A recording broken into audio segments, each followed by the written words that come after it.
Good afternoon. Good afternoon. എല്ലാവരും ഭക്ഷണം കഴിച്ചോ? ഇന്നലെ ചെയ്യാൻ പറഞ്ഞ അതൊക്കെ ചെയ്തിരുന്നോ? നിങ്ങളുടെ ആദ്യത്തെ കയ്യിൽ ഫോണുണ്ട്, ഇപ്പൊ ഉള്ളതല്ല, നിങ്ങളുടെ വീട്ടിലുള്ളത് പറഞ്ഞോ. അത് കയ്യിലുണ്ട്.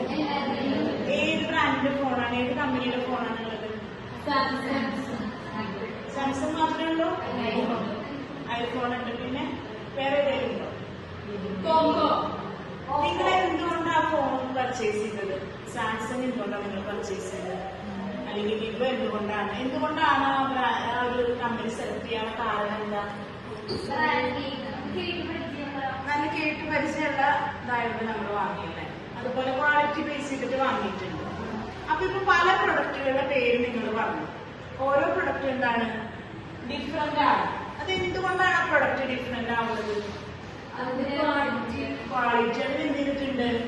ഒരു പേര് കൊടുത്തിട്ടുണ്ട് ഈ ഓരോ പ്രൊഡക്റ്റിനെ ഡിഫറൻഷിയേറ്റ് ചെയ്യാൻ വേണ്ടിയിട്ട്. അതിന് നമ്മൾ പറയുന്ന പേരാണ് ബ്രാൻഡിങ്. അപ്പൊ ഇന്നത്തെ നമ്മുടെ ടോപ്പിക്കാണ് ബ്രാൻഡിങ്. എന്താണ് ഈ ബ്രാൻഡിങ് എന്ന് പറയുന്നത്? കൺസ്യൂമേഴ്സ് ഒരു ഷോപ്പിൽ പോകുമ്പോൾ അവിടെ എന്തുണ്ടാവും? പലതരത്തിലുള്ള പ്രൊഡക്റ്റ് ഉണ്ടായിരിക്കും. അപ്പൊ എനിക്കൊരു ഷൂസ് വേണം. ഞാൻ ചെയ്യുമ്പോൾ എന്താണ്, എല്ലാ ഷൂസും ഒരുപോലെയാണ് ഇരിക്കുന്നത്. അപ്പൊ എനിക്ക് എന്താണ്, ഒരെണ്ണം ചൂസ് ചെയ്യാൻ ഭയങ്കര ബുദ്ധിമുട്ടാവില്ലേ? അപ്പൊ എന്താണ് ബിസിനസ്സുകാർ ചെയ്യുന്നത്? അവരുടെ ലക്ഷ്യം എന്താ? ഒരു ബിസിനസ്സുകാരുടെ ലക്ഷ്യം എന്താ? ഏറ്റവും കൂടുതൽ പ്രൊഡക്റ്റ്, അയാളുടെ പ്രൊഡക്റ്റ് വിറ്റ് പോകണം എന്നല്ല അയാളുടെ ലക്ഷ്യം. അപ്പൊ അയാൾ എന്ത് ചെയ്യും? ബാക്കിയുള്ളവരുടെ പ്രൊഡക്റ്റിൽ നിന്നും അയാളുടെ പ്രൊഡക്റ്റിനെ ഡിഫറൻഷിയേറ്റ് ചെയ്യാൻ എന്ത് ചെയ്യും? അതിനൊരു പേര് കൊടുക്കും, അല്ലെങ്കിൽ അതിന് എന്ത് ചെയ്യും? ഒരു സിമ്പൽ അതിന് കൊടുക്കും. അത് നമ്മുടെ ബിസിനസ്സിൽ പറയുന്നതാണ് എന്ത്? ബ്രാൻഡിങ് എന്ന് പറയുന്നത്. നമ്മുടെ മാർക്കറ്റിംഗ് എന്നുള്ള ചാപ്റ്ററിൽ ഏറ്റവും ഇമ്പോർട്ടന്റ് ആയിട്ട് വരുന്ന പോർഷനാണ് നമുക്ക് എന്ത്? ബ്രാൻഡിങ്.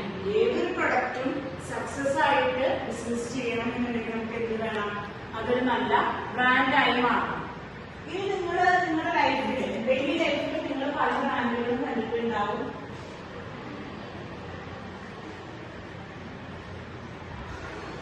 ഈ ബ്രാൻഡൊക്കെ നിങ്ങൾ കണ്ടിട്ടുണ്ടാവും.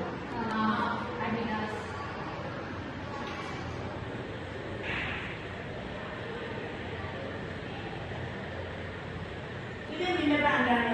വെഹിക്കിൾസിന്റെ ബ്രാൻഡാണല്ലേ. പല ബ്രാൻഡുകളുണ്ട്. ടൊയോട്ട ഉണ്ട്, മെർസിഡീസ് ബെൻസ് ഉണ്ട്, ടെസ്ല, BMW, ഹോണ്ട, പല ബ്രാൻഡുകളുണ്ട്. ഇതിൽ ചില ബ്രാൻഡുകൾ എങ്ങനെയാണ്? ലോഗോ ആയിട്ടല്ലേ വരുന്നത്? പിക്ചേഴ്സ് മാത്രമേ ഉള്ളൂ. പോർഷനൊക്കെ പിക്ചേഴ്സ്, പലതരൊക്കെ പിക്ചേഴ്സ് ആണ് വരുന്നത്. ചിലത് എങ്ങനെയാണ്?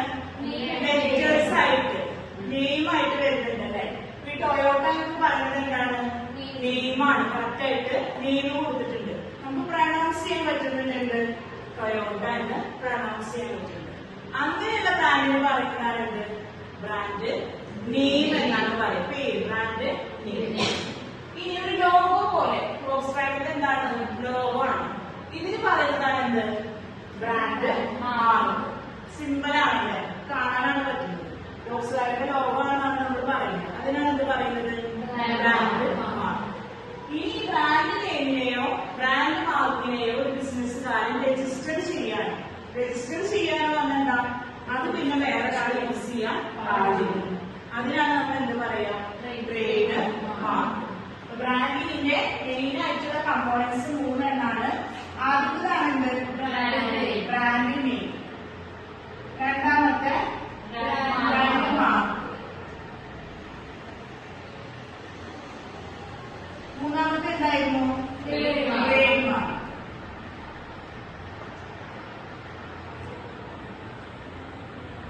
ഇനി എന്താണ് ബ്രാൻഡിങ്ങിന്റെ അഡ്വാൻറ്റേജസ്? 5 പറഞ്ഞേ. എവിടെയാണ് ബ്രാൻഡിങ്? 2 പേർക്ക് അഡ്വാൻറ്റേജ് ഉണ്ട്. അതൊക്കെയാണ് കസ്റ്റമേഴ്സിനെ അട്രാക്ട് ചെയ്യാം. അതായത് കസ്റ്റമറിന്റെ ബേസ്. കസ്റ്റമറാണ് എന്ത്? മാർക്കറ്റിംഗിലെ കിങ്. കിങ്ങിനെ അട്രാക്ട് ചെയ്യാൻ എന്തിനു പറ്റും? ബ്രാൻഡ്സിന് പറ്റുന്നതാണ് പേര്. അപ്പൊ അതാണ് എന്ത്? ബ്രാൻഡിങ്ങിന്റെ കമ്പോണൻസ്. പിന്നെ നമ്മൾ എന്താ ഡിസ്കസ് ചെയ്തത്? Advantages of branding. അപ്പൊ നിങ്ങൾ നാളെ വരുമ്പോ ബ്രാൻഡുകളുടെ കുറച്ച് നിങ്ങൾക്ക് ഫെമിലിയർ ആയിട്ടുള്ള ബ്രാൻഡുകൾ സെലക്ട് ചെയ്യാം.